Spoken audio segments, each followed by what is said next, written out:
మీరు ఒంటరిగా ఉన్నట్లుగా అనిపిస్తున్నారా? తెల్లవారుజాము 3 గంటలు నిద్రలేక కష్టపడుతున్నారా? ఈ సమయం దేవుని సమీపంలో ఉండే సమయం. ఇప్పుడు మనం ప్రార్థిద్దాం. ఈ సమయం చాలా ప్రత్యేకం. బైబిల్ చెబుతుంది, దేవుడు మనను ఎల్లప్పుడూ వదలడు. సొంత కష్టాలలో, సమస్యలలో ఆయన మనకు శక్తినిచ్చేరు. యెషయా 41:10 నడవడం భయపడకు, నేను నీతోనే ఉన్నాను. మన కష్టాలను ఆయనతో పంచుకోవడం వల్ల మన హృదయం ప్రశాంతమవుతుంది. ప్రభువా, నన్ను ఈ కష్టకాలంలో దీవించు. నా భయం, బాధ, ఒంటరిగా అనిపించడం ఇవన్నీ నీలోకి తీసుకెళ్లాను. నా గుండెను నింపు శాంతితో, ధైర్యంతో. ఒక చిన్న story, inspirational real life example.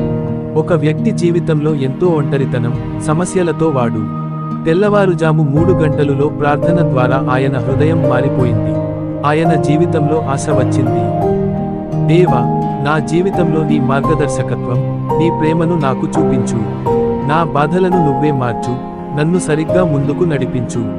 నువ్వు ఒంటరిగా లేవు. తెల్లవారుజాము 3 గంటలు అనేది మనం దేవుని దగ్గరకి వెళ్లే సమయం. ఆయన ఎల్లప్పుడూ మనతో ఉన్నాడు. ఇలాంటి డివోషనల్ వీడియోలు కావాలంటే మా ఛానల్ని సబ్స్క్రైబ్ చేసి బెల్ ఐకాన్ నొక్కండి.